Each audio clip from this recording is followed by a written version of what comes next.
You're listening to the Cyberwire Network, powered by N2K.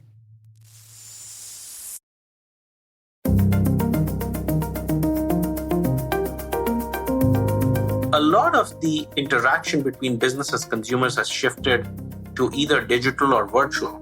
And therefore, contact centers have played a far bigger role than they used to play in our lives pre-pandemic, which in itself was pretty big.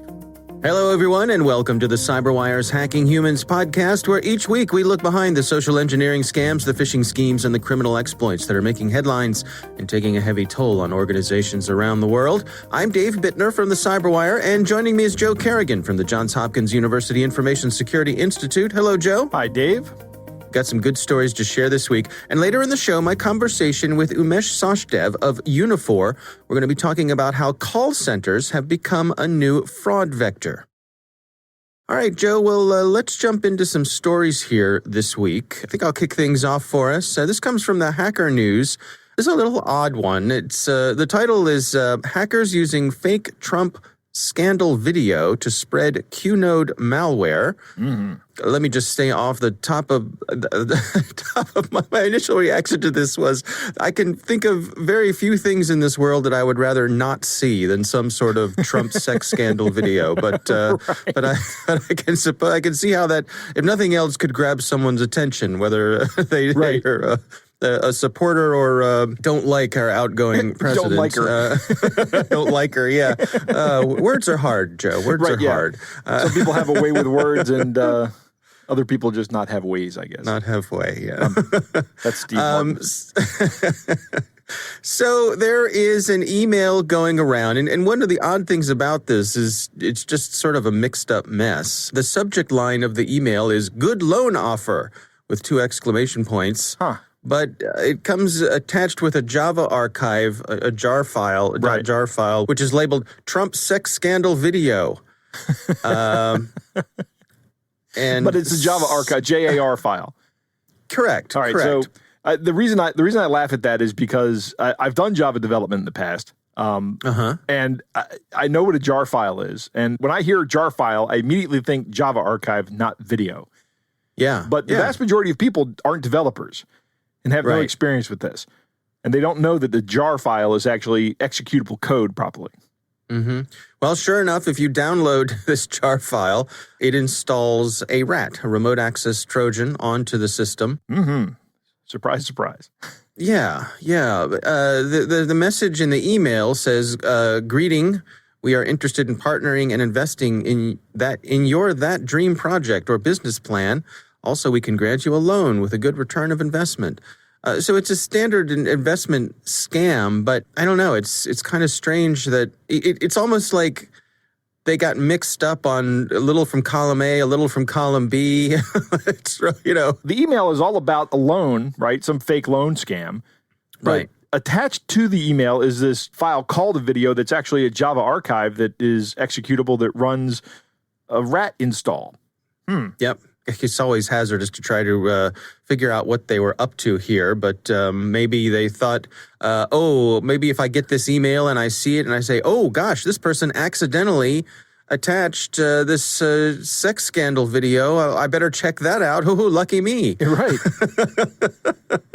You're right. This does kind of stop me in my tracks. It kind of breaks my brain and my thinking, right? Mm-hmm. I put myself in the shoes of the attacker. Yeah. And he's like, all right, I want people to install this thing. Let me just take any spam email I can think of and just attach this malware to it and send it out. But this doesn't make any sense. No, it doesn't. I mean, I guess that this is where we are, where there's no cost really to send out emails, of course. Yeah. So why not? Why not try it? And who knows? Maybe this is just an iteration, because these folks do iterate, right? Right. To see what works. So this maybe may this be is an just an experiment. iteration. This could also be a mistake. Who knows?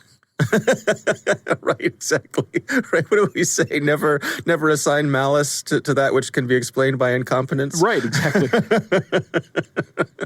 Right. So I guess a couple lessons here. It's a pretty obvious scam. Not many people who are certainly listeners to this show would fall for this. Right. But I think you bring up a good point about being wary of anything that's a .jar file.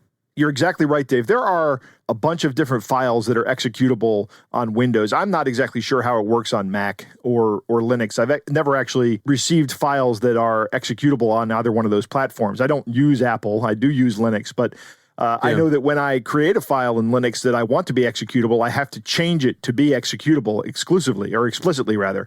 But on Windows, that's not the case. If I get a file that ends in like .exe or .bat or .jar, if I have Java installed, the Java runtime environment, then those things will just run. They will execute. And you really have to be careful about it. And anything that says it's a video may not be a video. And it's really hard to tell because those icons are very small. Right? Yeah. And then one of the things that Windows does to try to help you is it hides file extensions, right? So you can't even tell what it is. When I install Windows on my machine, which I have to do from time to time, the first thing I do when I get a new machine or I do a new install is I enable the ability to show that extension so I know what I'm looking at.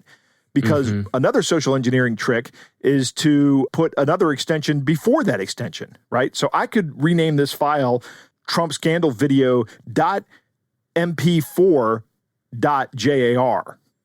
Right. And if the user is hiding extensions, they'll only see Trump scandal video .mp4, and it will look like it's a movie. Right. That's a really good point. Right. Yeah. All right. The icon will still be the jar icon, though. Yeah. Pay attention. And actually, the best thing to do, if you get something like this in the mail and you want to look at, first off, you should never open any attachments. But if you're suspicious about it, just go to VirusTotal and upload the file and see what it says. Okay.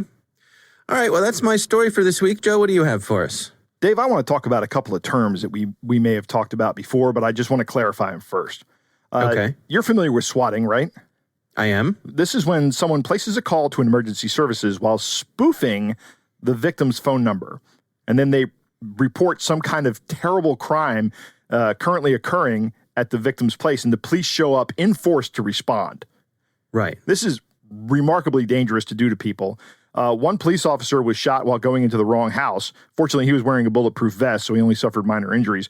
There was another one where an unintended victim was gunned down by police in responding. Right. So it's something that people Tragic. do in gaming forums or in gaming competitions.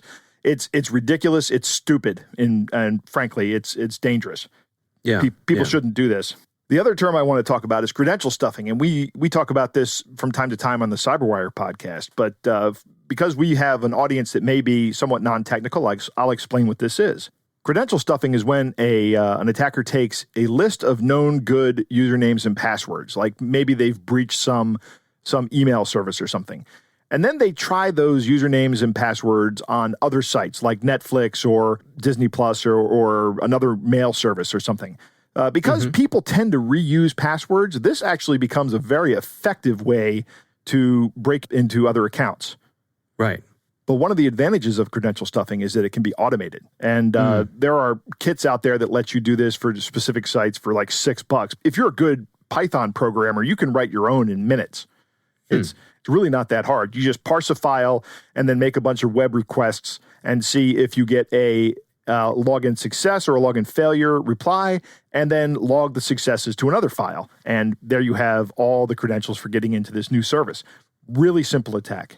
Now let's put credential stuffing attacks together with a very popular IoT implementation and Internet of Things implementation, home security devices, such as doorbells, right? We all have these new doorbells, or I don't have one, actually. My doorbell is still the old-fashioned wired doorbell with the transformer in the basement. Oh, you Luddite. I'm really not a Luddite, but I'm really not into adopting all these new surveillance technologies. Yeah. And that's what these are, because some of these services come with the ability to call police from the device itself. And there's an article over on ThreatPost by Becky Bracken where she talks about an FBI warning that they issued on the IC3.gov site, which is the Internet Crime Complaint Center, that malicious actors are probably using credential stuffing attacks to get access to these doorbell cameras, because these doorbell cameras have web services that you can access. Right. Web portals that you log into to see what's on your doorbell, or the app you log in over the internet. You don't log in directly through your network. This thing reaches out and then you log into a web service and bam, you can see your video. Well, if somebody does that using a credential stuffing attack and you're reusing a password, then they get into your doorbell cam, and this doorbell has the ability to call the police. Guess what you got? You got a SWAT. That's right. You got a SWAT. And that's what some of these folks are doing is they're out there penetrating these doorbell cameras, and then they're swatting the people that own the doors, and they are actually streaming this on streaming services because for some people this is entertainment. And you get to see the cops show up at some unsuspecting guy's house. And usually the guns drawn. Right, guns drawn. Usually they'll say things like there's a hostage situation. It can be a terrible situation when this happens. And there are reports of it happening to elected officials and things like that. It's awful. Yeah. Becky also talks about a case a year ago where someone gained access to a Ring camera that was in a child's room. And this person started talking to the child. And at the time, Ring had multi-factor authentication as an option. But now, Ring makes it mandatory. Right? Good for them. Yeah, you have to have multi-factor authentication on your Ring account or you won't be able to access your doorbell, which is good. A few years ago, I was on one of the local TV stations talking about a security camera that was being used as a baby monitor that was accessed by someone over the internet. And I think that was a default password situation, if memory serves me right. Like they just never changed the username and password, and somebody just found it and logged into it and then started yelling at the baby, which was terrifying to the parents. So the FBI didn't name the manufacturer in these swatting attacks, but my guess is it's probably not Ring. It's probably not one of the big manufacturers. Yeah, because Ring has MFA, right. So that makes it harder. It does make it harder. Not impossible, because I think it's just text-based multi-factor authentication, but so you can get around it. But that's not something that somebody who's swatting people is going to try to get around, right? They might, but it's easier just to penetrate a system that doesn't have multi-factor authentication on it to get your streaming views, I guess. The problem here is that attackers are taking care of human inertia, right? The perceived difficulty that people have about changing passwords or implementing good password hygiene or using multi-factor authentication. So I recommend using different passwords on every single account that you have and use a password manager to help you implement that and use multi-factor authentication wherever you can. Yeah. You know what? I think this brings up a good point. This combination of elements that you've described here brings up a good point, which is I think a lot of people, when it comes to password reuse, they think to themselves, oh, well, they're not going to be interested in me. Right. You know, like I don't have, there's all these people out there and I'll probably get away with it. But as you point out here, these things are automated. They don't care who you are. Right. You're just a name on a list. Yep. And if you've been part of any breach, and these days, odds are you've been part of a breach. I don't think we say odds are anymore. Yeah, we say you have true. been part of a breach. Yeah, count on it. Right. Yeah, good point. And Dave, when I do talks, the very first thing I do is convince people that malicious actors are interested in you. It doesn't matter why. You may think that you're not significant. You are significant because you are a target and these people will do it. Right. All right. Well, interesting story for sure. Of course, we'll have links to all of our stories in the show notes. Joe, it is time to move on to our catch of the day. Dave, our catch of the day comes from listener Christian, who says, got another good one in my company spam filter. Had my office laughing pretty hard. So, Dave, why don't you read the email they got? All right. It goes like this. Hello, good day to you, and how you doing? I'm sorry to encroach on your privacy in this manner. I want to solicit your attention to assist me receive 2 trunk boxes on my behalf. I am an Army officer with the USA military and currently in Baghdad with the Combat Support Squad, U.S. Base Camp, Spiker, Baghdad, Iraq. I'm on my 3rd deployment to combat war zones. I'm also among the squad that will be redeployed to Afghanistan in about a fortnight. And in view of this, I urgently need your help in assisting me receive for safekeeping the 2 trunk boxes containing some monies. But I tell you what, no compensation can make up for the risk we are taking with our lives here. You can confirm the genuineness of the findings by clicking on this website. If you can be trusted, I will explain further on the modalities of how we will realize the safe shipment of the boxes to you for safekeeping without the breach of the law when I get a response from you. Note, for security purposes, you can get back to me through this private email. Kind regards, Captain Derek, United States soldier on peacekeeping in Afghanistan. This is a great one. It's a typical trunk box scam, right? It even says trunk box. I mean, like, they didn't even bother to not say it trunk boxes. The name of the scam is the trunk box scam. Right. And they said, help me with my trunk boxes. How lazy can you be? Well, I love your voice. It sounds a lot like Arlie Ermy, the late Arlie Ermy, who is awesome, by the way. I loved him. At the bottom of the email, it contains a link to click and go fill out a Google form, which probably just collects some information and lets them know that you're ready to be the sucker in this one. Right. Yeah, this is just the opening of a trunk box scam. Exactly right. And like you say, it even says so right on the label. Yeah. All right. Well, thanks to our listener for sending that in to us. Thank you, Christian. We would love to hear from you. If you have something you'd like us to consider to use on the air, you can send it to us. It's hackinghumans@thecyberwire.com.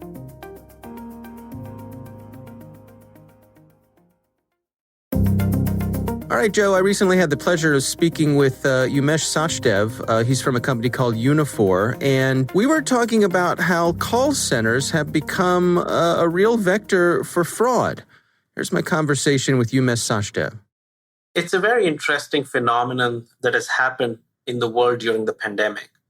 As all of us around the world in every single country have been prevented from going to a physical bank branch, going to a retail store, going to places that we were used to do business or entertainment or shopping, a lot of the interaction between businesses, consumers has shifted to either digital or virtual.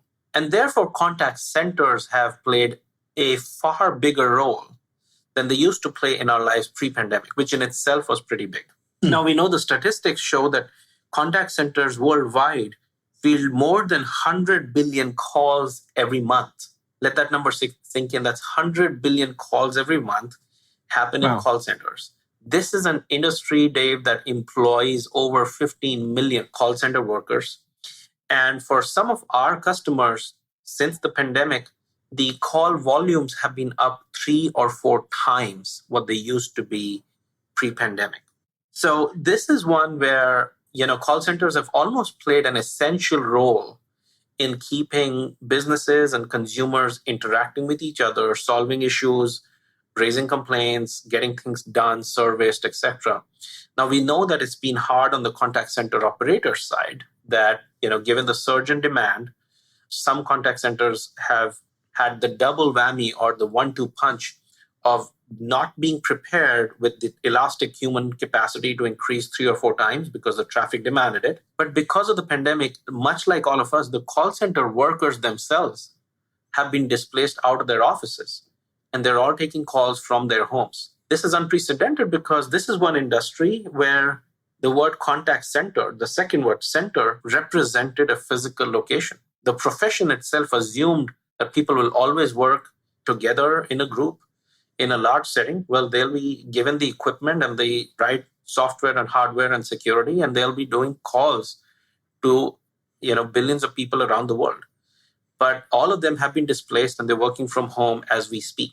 The projection that we are getting from some of our partners and customers is that close to 70% of this workforce will now never return back into a physical contact center, even after the pandemic is done. The reasoning there is, now that we've gone through the pain of shifting logistics all from our offices into the homes of these contact center workers, it's also a big cost advantage, and contact center run on razor-thin margins around the world, that, the reverse transition would probably not take place for more than 30% of the workers. Now, this has opened up a very interesting set of security paradigms which probably did not exist when the workers were in the office. And here's first some statistics and then some anecdotes.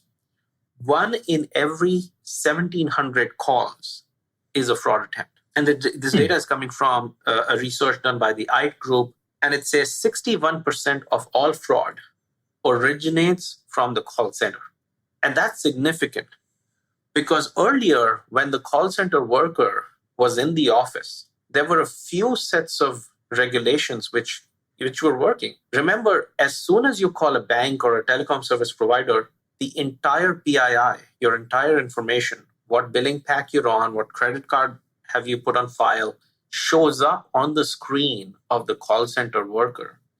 And they need to validate some of that information even to know who you are before they can service you or give you your account details. So it's a chicken and egg problem that your information does flash up.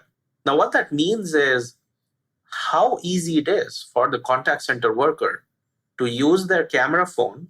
And as soon as your information flashes, just take a screenshot or take an image and have access to real PII of millions of customers.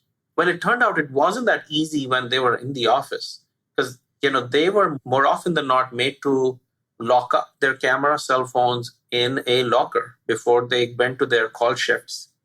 And not until they were done with their call shifts could they have access to some of those devices, etc. So there was some amount of physical security. There was also tools and softwares monitoring these calls within the network as these were happening so that fraud could be caught up early or security breaches could be caught up early. Each of these call centers, Dave, have signed up for hundreds of millions of dollars of penalties in case they are responsible for data breaches. So the world is getting smarter. Now that we have the data that 61% of the fraud originates from call centers, the world wants them to be more accountable, and these call centers are accountable. But here's the issue. Now with all of your workers working from home, all of the processes that have been developed for decades that have stabilized are no more in action, no more relevant. And so new processes, new techniques need to be developed quickly to make this new environment as secure as it used to be or probably even better than before. And so the problem of how do you make sure data security, data privacy, agent authentication, all of these problems and more are tackled in the work from home environment, that's the new paradigm that we all live in. And so what are some of the things that are available or that are on the horizon? What are some of the potential solutions here? Before we talk of the solution, the approach that I've taken is I've spoken to at least 20 plus CEOs, many operation leaders of our customers, potentials, and partners around the world to really first dig into what are the problems that they're facing. Because remember, some of these problems were not anticipated, were not planned for as the pandemic hit, and they had to overnight move people into their homes. So the first couple of months were more about, is everyone back online? Are our workers back online? Do they have the infrastructure? Do they have the hardware available at their homes? Only then did the new problems start to emerge. So some of these are net new problems that nobody, whether on the solution provider side or on the operations side, had been imagining. So the three ones that are strikingly large right now, the first one is as trivial as how do you know if the contact center agent that you're talking to is the one who's authorized to be on this call? Because people are working from home and, because in some cases they are billed to the hour and they're paid by the hour, if they have to take a break or, go for a bio break or if they're tired, there are chances that the contact center worker can have his neighbor or her cousin or a relative in the home to say, why don't you attend the next few calls while I take a break? So the identity and authentication of the call center worker on each call, not just in the shift, but on each call now becomes important, which wasn't the issue when they were working in the physical center. The second problem is because, like in the past, when you call, your information needs to be flashed on the screen for the agent to be able to authenticate who you are. That information is now susceptible to be captured, screen shared, screen captured, or taken an image by a camera phone. And worse still, may not even be done by the agent herself, could be somebody who's next to her in the room and sees that information flashing up. It's an wholly unsecured physical environment in the home. And the third problem is now this information is traveling sometimes in the clear to various parts of the world. Because remember, the calls could be getting routed to Asia, where somebody's working the night shift to take your calls, and it's going to that person's home. And, the level of encryption in the network, etc., is not as robust as it used to be in the contact center. So let me summarize the three big issues that we've been hearing. The authentication and identity of the agent for every single call is important. The fact that consumer and customer information and PII flashes on the agent screen in an unsecured home environment is a big security concern. And the third, that information could be traveling in the clear because it's now a distributed call center environment with people's home acting as call centers. The transmission breaches is a concern. So these are the three net new concerns from a call center fraud perspective that we picked up from our customer base, from our partners and people around in this industry. That's fascinating. So again, what are some of the potential solutions here? So this is where innovation and ingenuity, Dave, plays a big role. And I personally get fascinated, although these are real challenges and we as humanity need to come together. It wasn't that somebody wanted these to happen. The pandemic has forced us. But this is where, innovation and human ingenuity trumps and comes forward.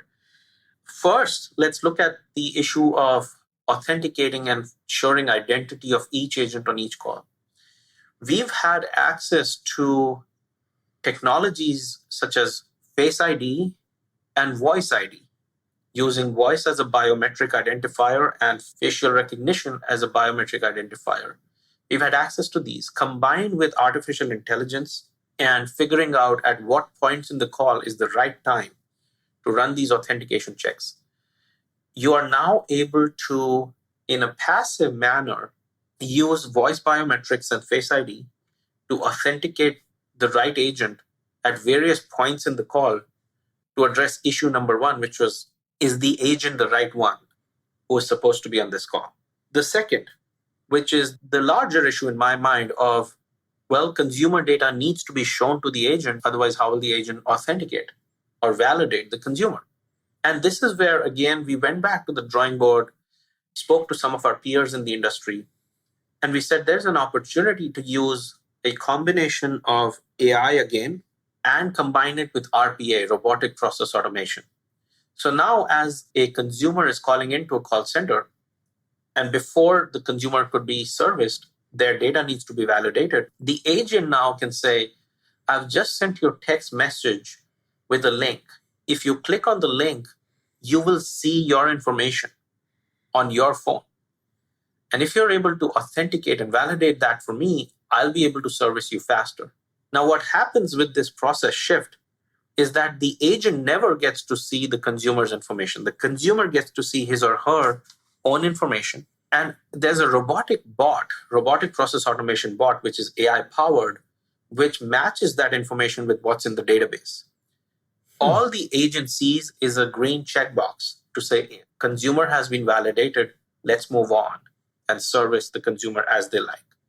So using a combination of RPA and artificial intelligence that works in the background, we are able to mask the information from the agent. And yet for the enterprise, we are able to automate the step of making sure you're not giving out somebody's healthcare records to people who they don't claim to be they are. So that's step number two. And then the third one on the network and encryption, again, we've been able to use AI in a big measure to detect anomalies, to detect quality of service issues, etc. As data gets transmitted, you can now do it in a far more secure manner, even if it's going to a distributed environment like the contact center agent's home. So the net of it, Dave, is AI has been around for a while. Voice recognition, voice biometrics, facial ID, robotic process automation, all these technologies have been maturing independently. The innovation in the last few months, which has been extremely rapid, has been to bring these technologies together to create these solutions to authenticate the agent, to mask the customer's data, and to use AI to make sure the network transmission is more secure.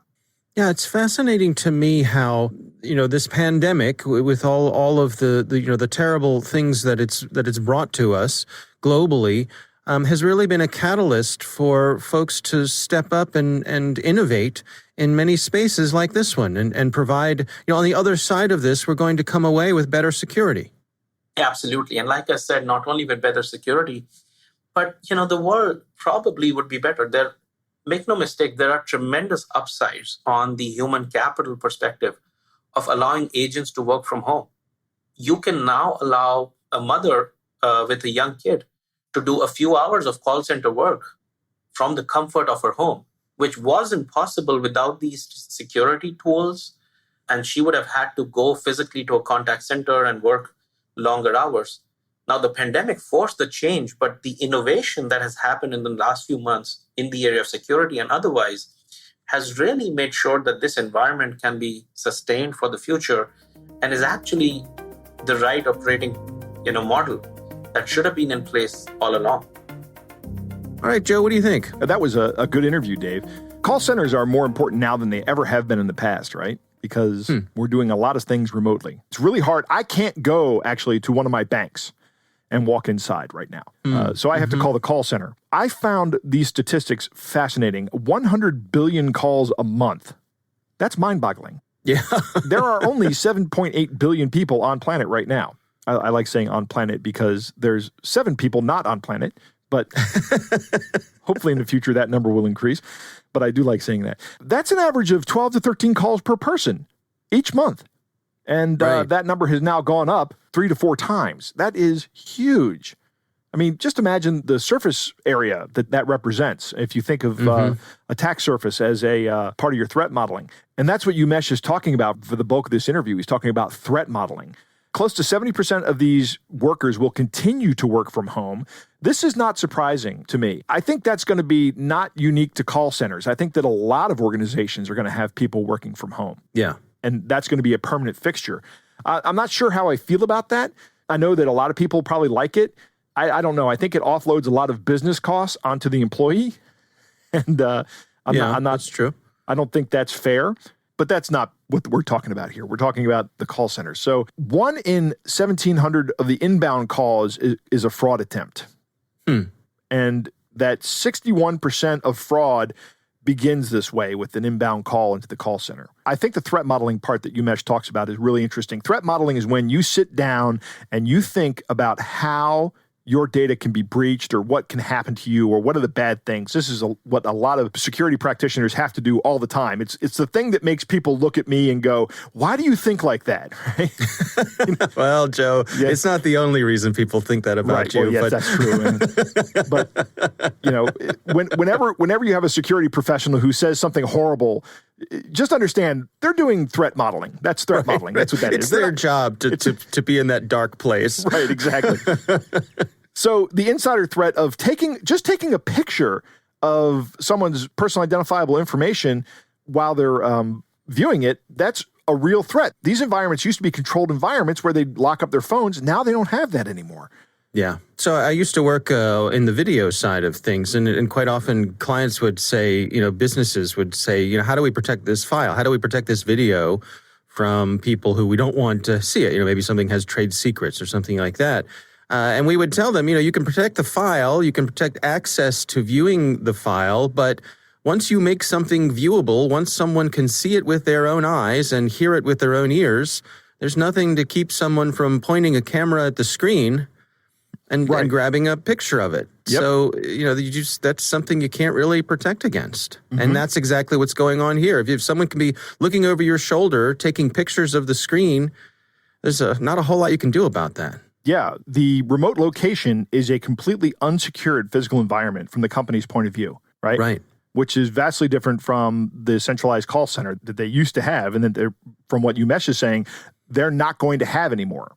It's just not going to be a thing. I agree that these problems are not insurmountable, and I like a lot of the solutions that he poses. I like his solution to the imposter problem of having authentication via facial recognition software to make sure that the person sitting at the computer actually is the person that's supposed to be there and not the cousin. That's a different threat model that he talked about. That's pretty good. Right. And that's actually something that's implementable right now with software because the hardware is already in place, right? Every laptop has a webcam on it. Yeah, it's really an interesting evolution, as you say, this largely driven by the pandemic. So many people have moved remotely. And in this case, you think about something like a call center. If you say to me call center, what I picture in my mind is a big room of people sitting at cubicles with their little headsets on and making calls. And that's probably not the future of call centers, because we've realized people can do this from anywhere, and why rent a building full of cubicles when people are willing to just do it from their coat closet? Right. And there are reasons that people would be willing to do that. Plenty of good reasons as well. All right. Well, our thanks to Umesh Sachdev from Unifor for joining us. Interesting conversation for sure. That is our show. We want to thank all of you for listening. We want to thank the Johns Hopkins University Information Security Institute for their participation. You can learn more at isi.jhu.edu. The Hacking Humans podcast is proudly produced in Maryland at the startup studios of Data Tribe, where they're co-building the next generation of cybersecurity teams and technologies. Our coordinating producer is Jennifer Iben. Our executive editor is Peter Kilpe. I'm Dave Bittner. And I'm Joe Kerrigan. Thanks for listening.